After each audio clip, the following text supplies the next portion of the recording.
bagian ini, surat Efesus pasal yang kedua, saya mulai ayat 11. Demikian firman Tuhan. Karena itu ingatlah bahwa dahulu kamu adalah orang-orang bukan Yahudi secara jasmani, yang disebut orang-orang tak bersunat oleh mereka yang menamakan dirinya sunat, yaitu sunat lahiriah yang dikerjakan oleh tangan manusia. Pada waktu itu kamu tanpa Kristus, tidak termasuk kewargaan Israel dan tidak mendapat bagian dalam ketentuan-ketentuan yang dijanjikan, tanpa pengharapan dan tanpa Allah di dalam dunia. Tetapi sekarang di dalam Kristus Yesus, kamu yang dahulu jauh sudah menjadi dekat oleh darah Kristus. Karena Dia damai sejahtera kita yang telah mempersatukan kedua pihak dan merobohkan tembok pemisah, yaitu perseteruan. Sebab dengan kematiannya sebagai manusia, Ia telah membatalkan hukum Taurat dengan segala perintah dan ketentuannya, untuk menciptakan keduanya menjadi satu manusia baru di dalam dirinya, dan dengan itu mengadakan damai sejahtera. Dan untuk memperdamaikan keduanya di dalam satu tubuh dengan Allah melalui salib, dengan melenyapkan perseteruan pada salib itu. Ia datang untuk memberitakan damai sejahtera kepada kamu yang jauh, dan damai sejahtera kepada mereka yang dekat. Karena melalui Dia, kita kedua pihak dalam satu roh beroleh jalan masuk kepada Bapa. Demikianlah kamu bukan lagi orang asing dan pendatang, melainkan kawan sewarga dari orang-orang kudus dan anggota-anggota keluarga Allah, yang dibangun di atas dasar para rasul dan para nabi, dengan Kristus Yesus sebagai batu penjuru. Di dalam Dia tumbuh seluruh bangunan rapi tersusun menjadi bait Allah yang kudus di dalam Tuhan. Di dalam Dia juga kamu juga turut dibangun menjadi tempat kediaman Allah di dalam Roh. Demikian pembacaan firman Tuhan menjadi dasar pemberitaan pagi hari ini. Nah, saudara, tema hari ini seperti yang saya sudah sebutkan tadi adalah gerejaku, keluargaku. Tentu ini sebuah tema yang indah. Tetapi ini bukan hanya sekedar kalimat klise yang kita udah sering dengar lah, gerejaku, keluargaku. Masalahnya Alkitab sendiri ini juga mengkonfirmasi bahwa hubungan antar anggota gereja itu seharusnya seperti hubungan antar anggota keluarga.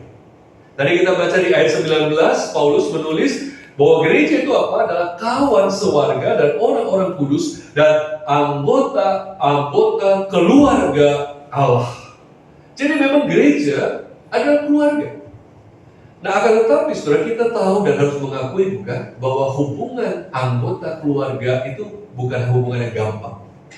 Kita harus sadar dan mengakui bahwa memang bahkan mungkin dalam keluarga kita ada hubungan-hubungan yang sulit antara satu anggota dengan anggota keluarga yang lain. Keluarga itu nggak pernah gampang. Nah, teman saya, dia menceritakan dia punya seorang tante yang punya 3 anak. Nah, salah satu anaknya adalah anak perempuan yang sekarang sudah berkeluarga, menikah, punya keluarga, dan anak perempuan ini tinggal pas di sebelah rumah mamanya, yaitu tante teman saya. Jadi mama dan anak tetanggaan, sebelah-sebelahan rumahnya. Tapi sayangnya, mama dan anak perempuan ini sudah bertahun-tahun tidak bicara.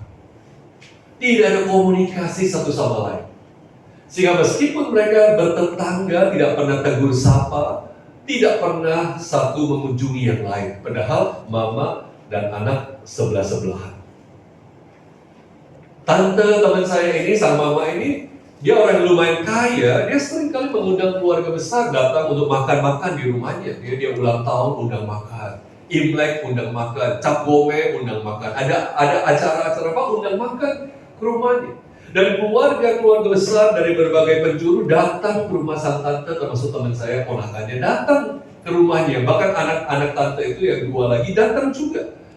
Ironisnya, anak perempuannya tinggal di sebelahnya nggak pernah datang dalam acara-acara besar, acara makan, perayaan, keluarga itu nggak pernah hadir. Jadi sedih sekali, saudara, lokasi anak perempuan ini paling dekat dengan mamanya, tapi hubungannya paling jauh. Sedih ya? Anak dan mama yang gak pernah berbicara dan saling mengunjungi, gak pernah. Saudara, kita melihat begitulah keadaan keluarga. Permusuhan itu ternyata bukan hanya terjadi di luar, bukan hanya terjadi di luar keluarga, tapi kita harus mengakui bahwa permusuhan, pertengkaran, perselisihan itu bahkan sering kali juga terjadi dalam keluarga, dan justru terjadinya mula-mula dalam keluarga. Maka gereja, ketika gereja disebut sebagai keluarga, kita harus mengakui juga bahwa hubungan antar satu anggota dengan anggota lain dalam gereja memang seringkali tidak gampang. Seringkali juga di dalam gereja justru yang harusnya mencerminkan damai, kasih, tapi justru di gereja banyak pertengkaran.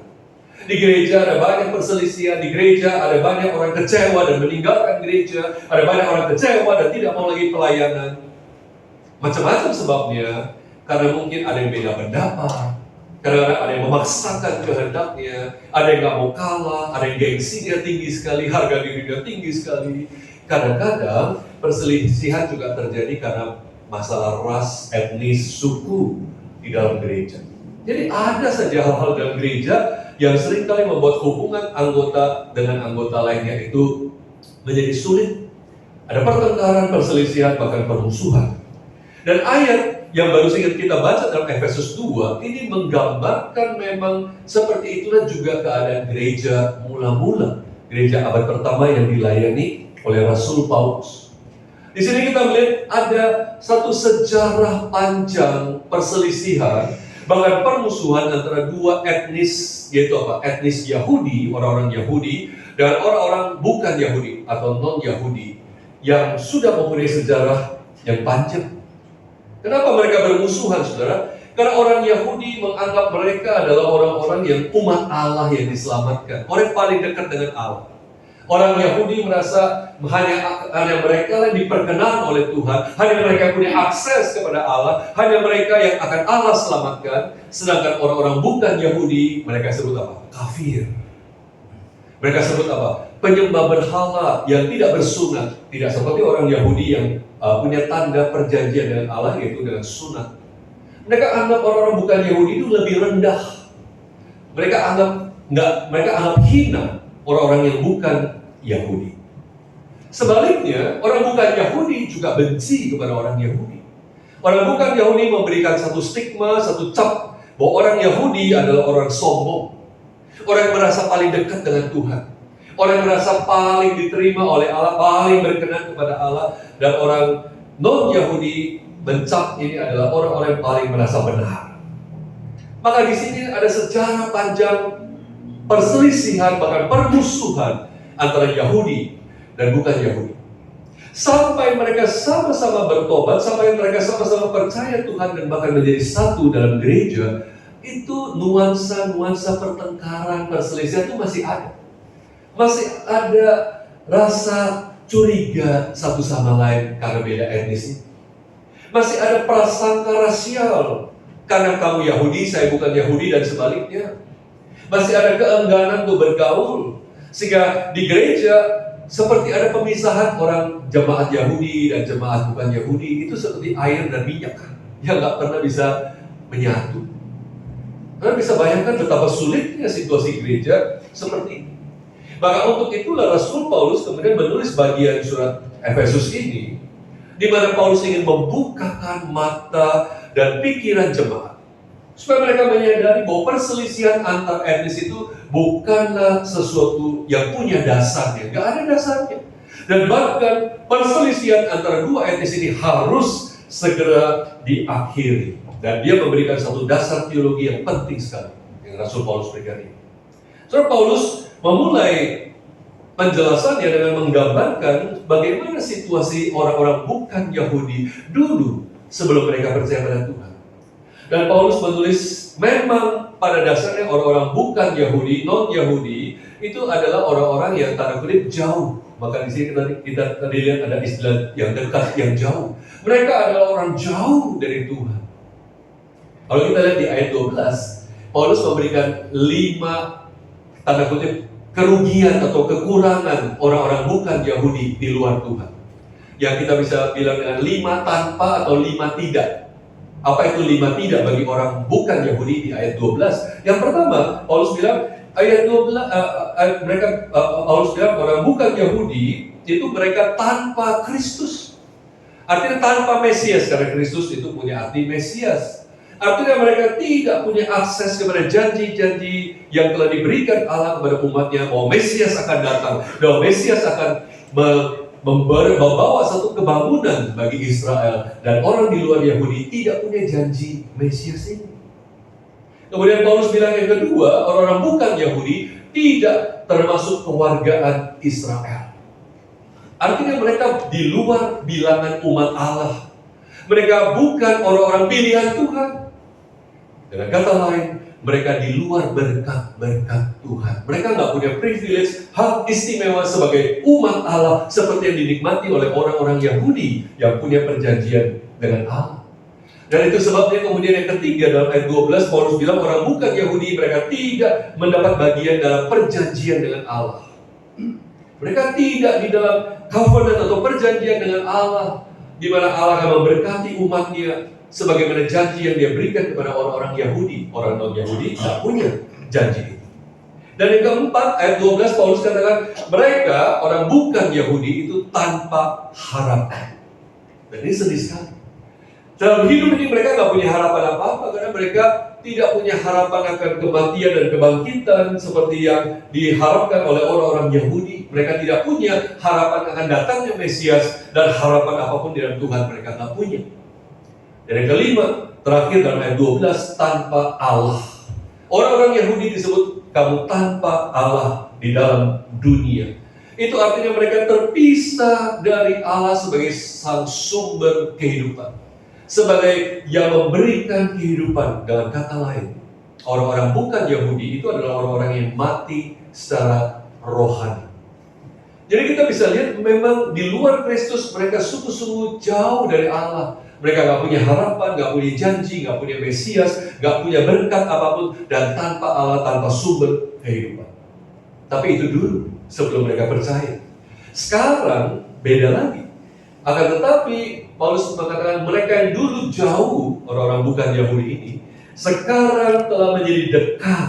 Ayat 13, karena apa?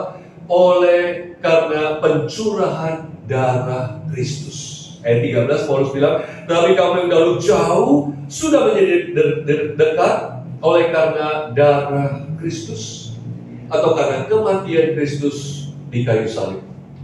Jadi di sinilah kita melihat bagaimana Kristuslah yang kemudian mempersatukan kedua etnis yang punya sejarah permusuhan panjang ini, yaitu melalui kematiannya di salib dan pencurahan darahnya di kayu salib itu.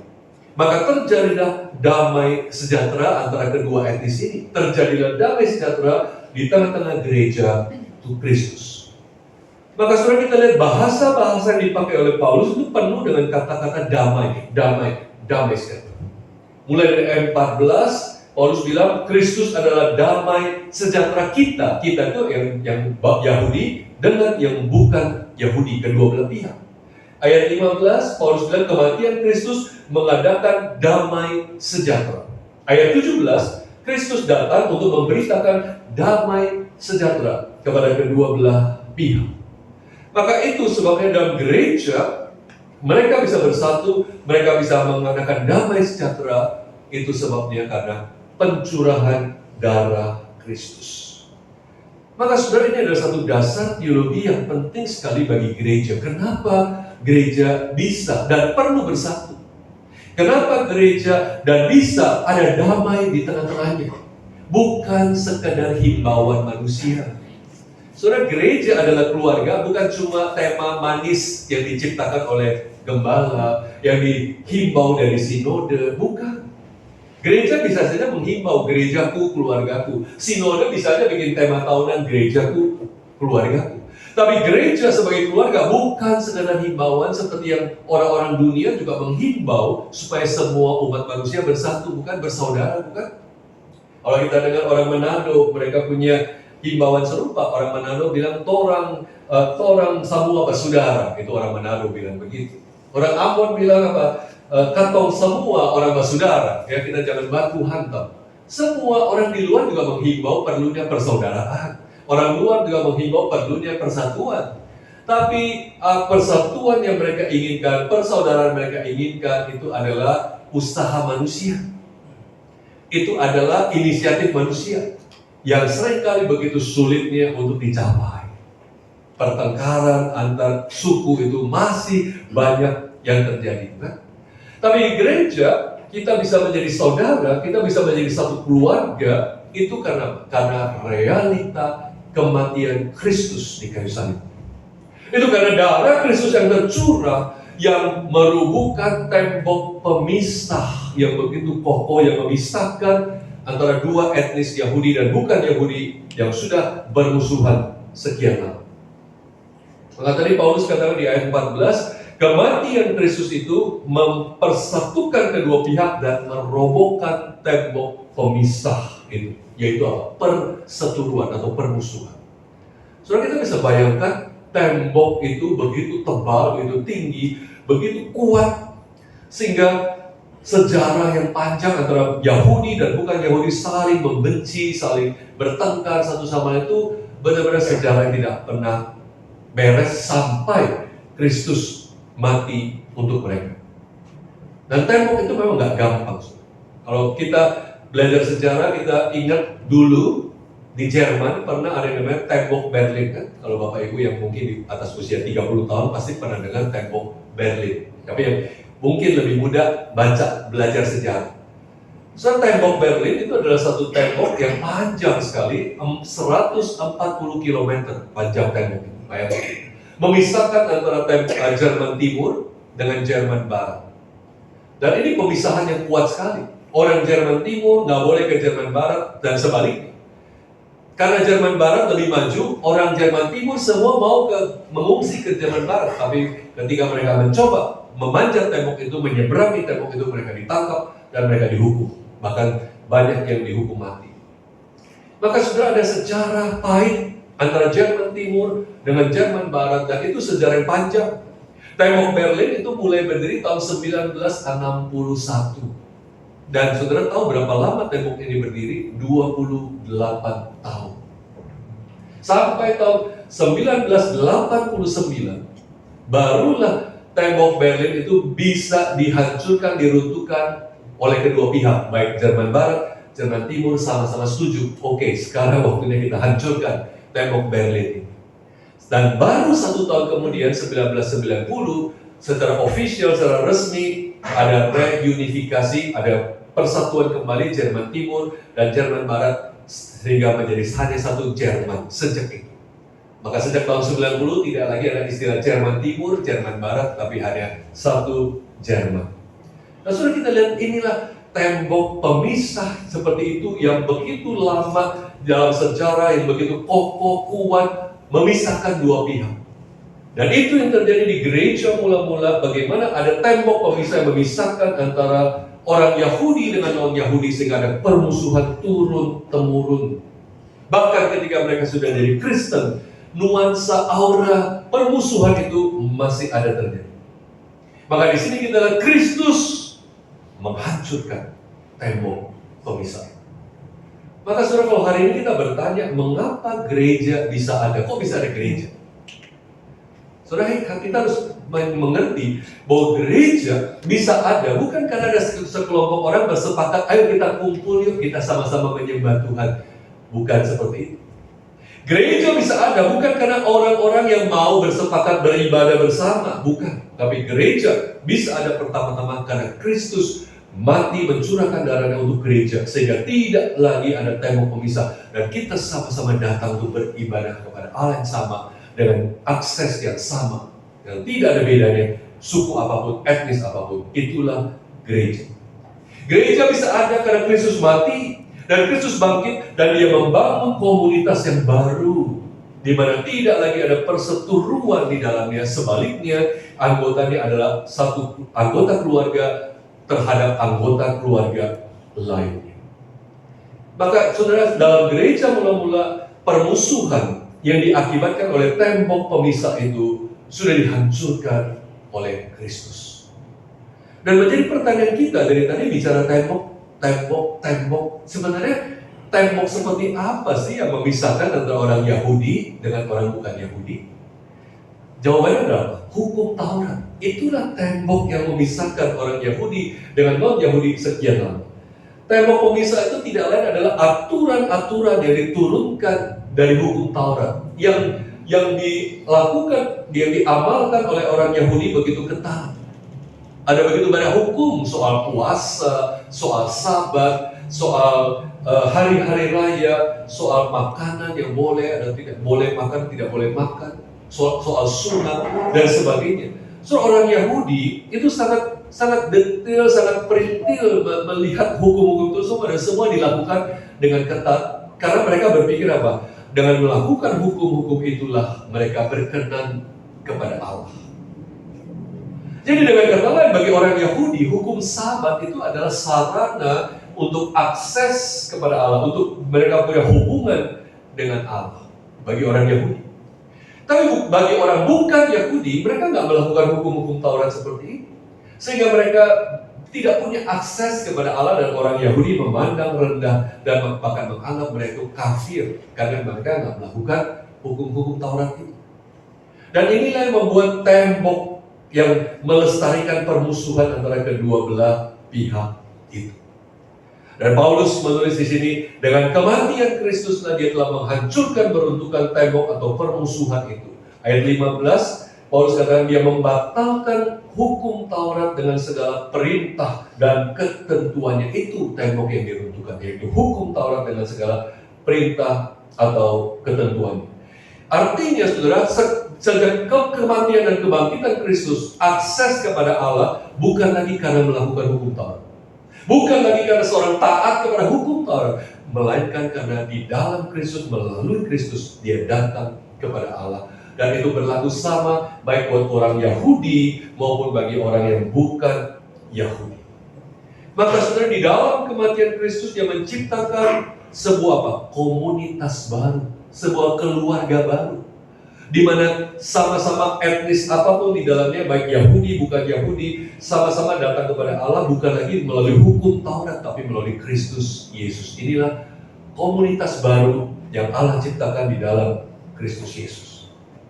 Maka tadi di ayat 18 kita membaca Paulus menulis, karena melalui dia atau Kristus, kita kedua pihak baik Yahudi maupun bukan Yahudi dalam satu roh beroleh jalan masuk kepada Bapa. Jadi kedua pihak ini sekarang tidak lagi punya yang satu lebih istimewa dari yang lain, tidak, karena sama-sama datang kepada Allah melalui Kristus Yesus. Maka inilah komunitas baru yang Allah ciptakan melalui kematian dan darah Kristus yang dicurahkan. Tidak ada yang lebih istimewa, tidak ada yang lebih dekat dengan Tuhan, tidak ada yang lebih benar, karena semuanya dibenarkan oleh Kristus dengan sama, dengan seimbang, setara, dan sama-sama datang kepada Kristus Allah melalui Kristus Yesus. Maka saudara, firman Tuhan hari ini mungkin cukup mengejutkan kita, karena kita biasanya berpikir keselamatan itu adalah soal pribadi, soal personal antara saya dengan Tuhan. Tapi firman Tuhan hari ini mengingatkan bahwa keselamatan itu juga punya aspek korporat atau komunal atau komunitas. Bukan cuma saya sama Tuhan, tapi komunitas dengan Tuhan. Jadi ketika Allah menggenapkan keselamatannya di kayu salib, dia bukan cuma menciptakan seorang manusia baru, saya, saudara, bukan. Tapi kematian di kayu salib juga menciptakan sebuah komunitas baru. Bukan hanya satu manusia baru, sebuah keluarga Allah yang baru. Maka saudara, kita mengerti sekarang bahwa keselamatan itu bukan cuma punya aspek vertikal, urusan saya sama Tuhan, bukan. Tapi juga urusan saya dengan sesama saya, ada aspek horizontal. Komunitas ini, saya dengan Bapak Ibu Saudara, saya dan saudara dengan saya, itu adalah aspek horizontal. Jadi ketika saya diselamatkan, saya bukan cuma diselamatkan sendirian, tapi saya diselamatkan untuk masuk ke dalam sebuah komunitas di mana itu ada orang-orang yang juga Kristus selamatkan dengan darah yang sama. Saya ditebus dengan darah Kristus, Bapak Ibu ditebus dengan darah Kristus, Dan Kristus membentuk komunitas ini dan kita ada di dalamnya. Sama-sama sebagai orang yang menerima berkat dari kematian Kristus.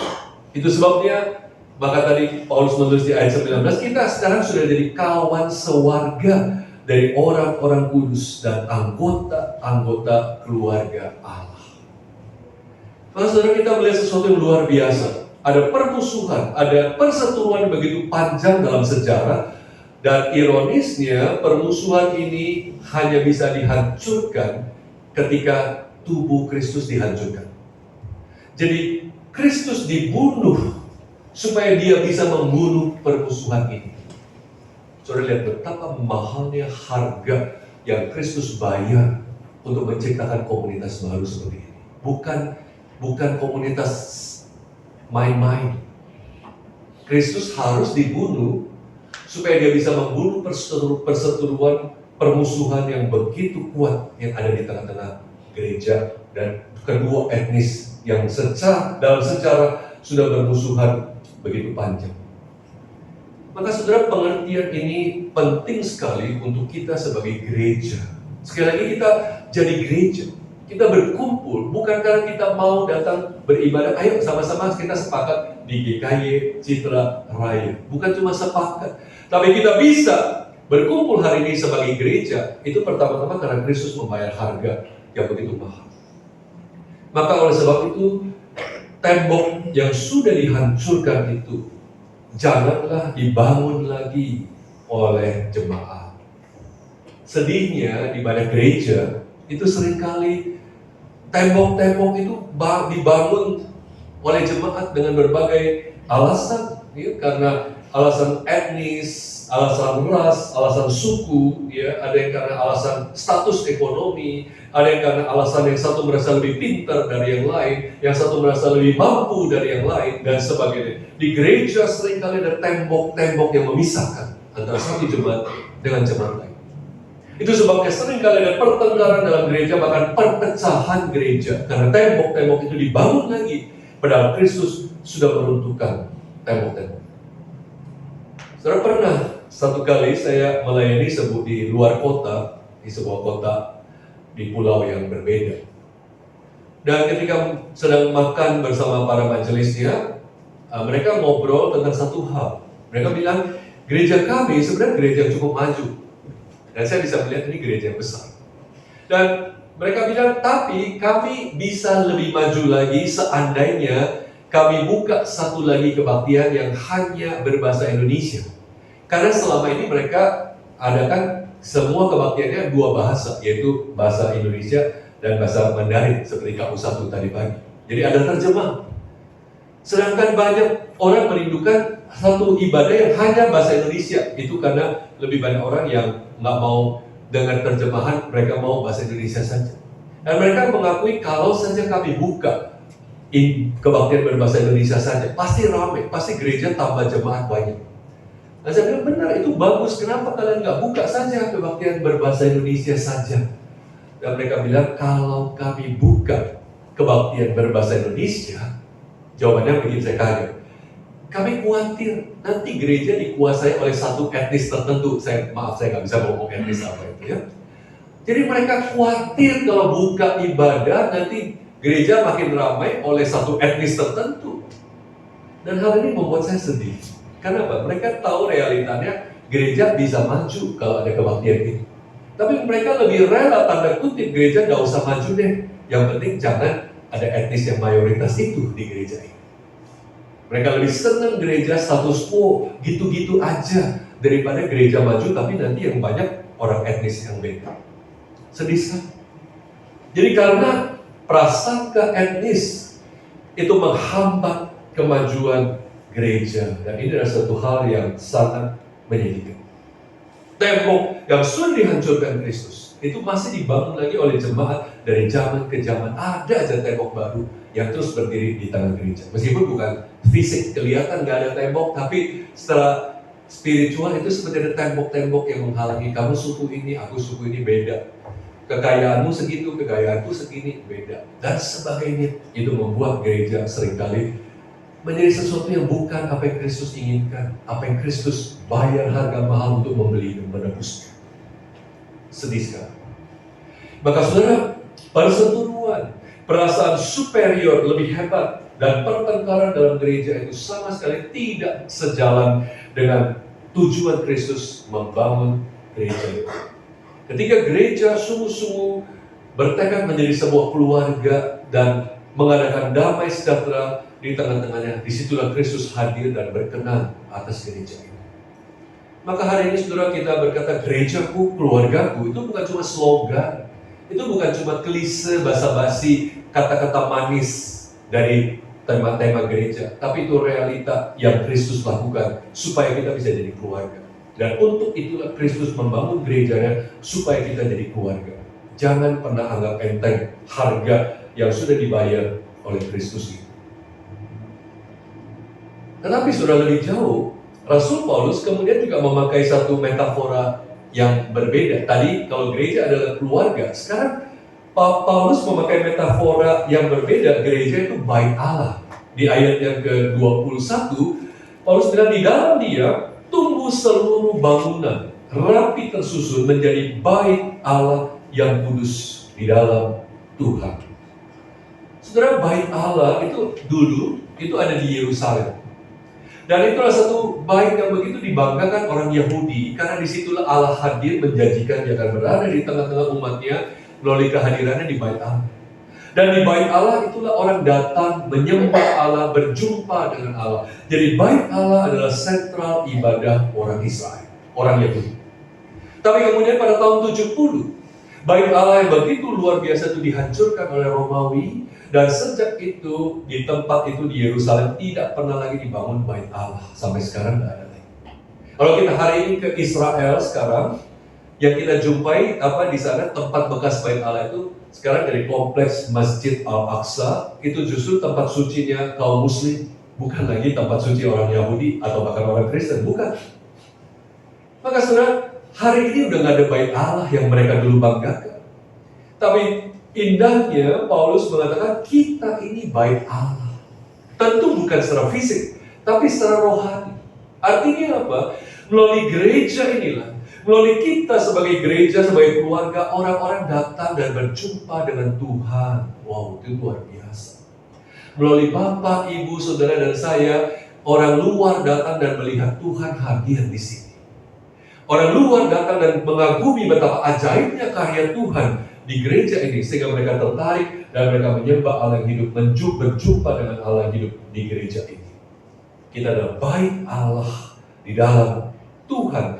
Di ayat 22, kamu juga turut dibangun menjadi tempat kediaman Allah. Kita ini tempat kediaman Allah. Itu luar biasa.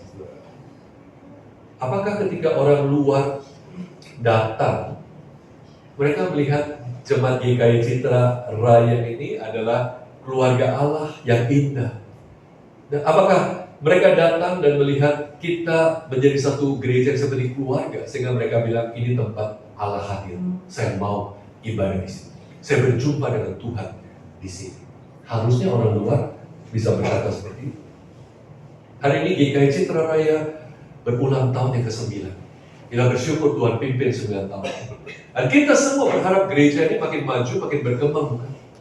Kita berdoa, kita berharap gereja ini makin menambah jiwa-jiwa ke dalamnya.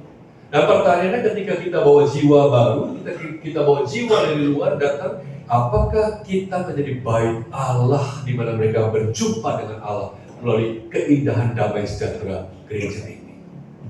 Itulah yang merupakan kerinduan Kristus bagi kita.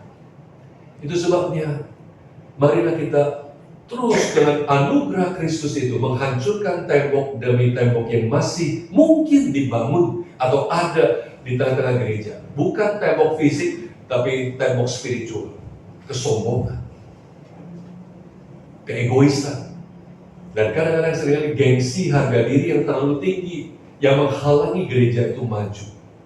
Itu seringkali harus kita hancurkan. Mari kita belajar merendahkan hati satu sama lain. Belajar untuk tidak merasa lebih superior, lebih unggul dari yang lain. Sehingga kita mendengar orang, mau menerima pikiran orang juga. Dan bukan hanya memaksakan kehendak kita, pikiran kita. Sehingga kita juga belajar memaafkan orang lain sebagaimana kita juga minta maaf kalau kita salah. Itulah keindahan sebuah gereja. Alangkah sulitnya gereja, seringkali gereja, sebenarnya banyak gereja punya potensi untuk maju, banyak saya lihat.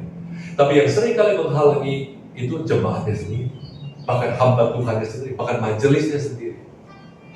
Saya pernah punya teman gembala, saudara, dia cerita, satu kali dia telepon, aduh saya lagi pusing. Saya bilang, kenapa kamu pusing? Itu majelis-majelis saya itu kan para pemimpin gereja, bertengkar. Ya, jadi yang satu memaksakan kehendaknya, yang lain nggak mau terima, yang satu merasa lebih benar, yang lain nggak mau terima.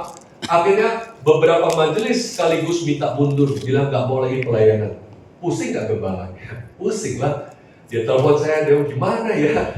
Terus akhirnya berapa waktu kemudian dia cerita, akhirnya saya datang itu satu persatu majelis ke rumahnya itu. Dibujuk seperti maaf membujuk anak kecil. Ayolah Pak, jangan gitu, jangan mundur. Pelayanan lagi ya, bersama ya, pelayanan lagi ya. Semua harus dibujuk, diajak aja.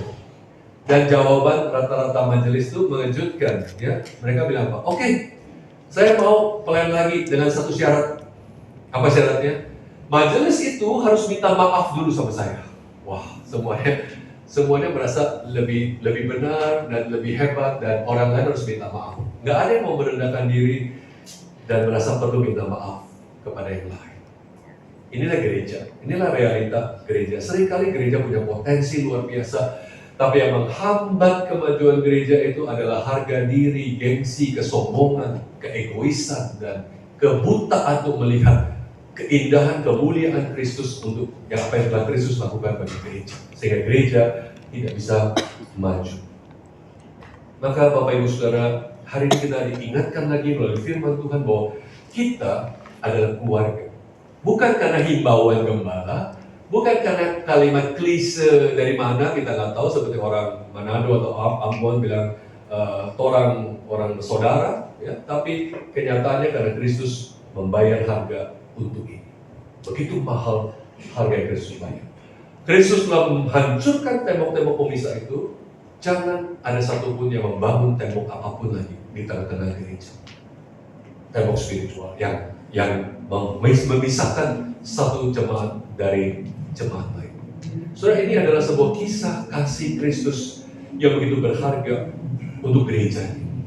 Kalau kita adalah orang-orang yang sungguh-sungguh mengikuti Kristus, kalau kita adalah orang-orang di dalam Kristus, maka saudara seharusnya kita masuk dalam cerita yang indah ini, cerita Allah ini. Cerita hidup kita itu harus sejalan dengan cerita Allah yang berharga. Marilah kita hidup sebagai satu anggota keluarga kepada anggota keluarga lain di dalam GKY Citra Raya ini. Mari kita berdoa. Tuhan, kami semua bersyukur untuk firman-Mu pagi hari ini.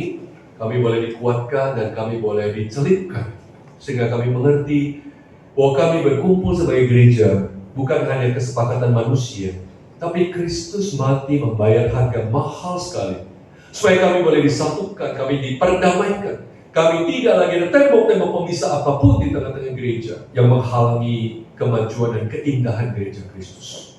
Itu sebabnya Tuhan kuasai kami, kendalikan kami, dan berkati seluruh jemaat GKY Citra Raya, khususnya di ulang tahun ke-9 ini.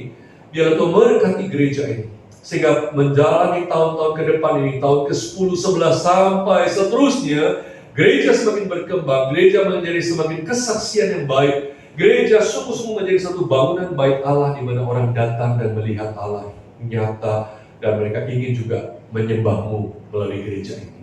Terima kasih Tuhan untuk kebaikan, hormat, puji, kemuliaan kembali kepada Kristus Sang Raja, Kepala Gereja. Dengan doa kami, demi nama Tuhan Yesus, kami bersyukur dan berdoa. Amin.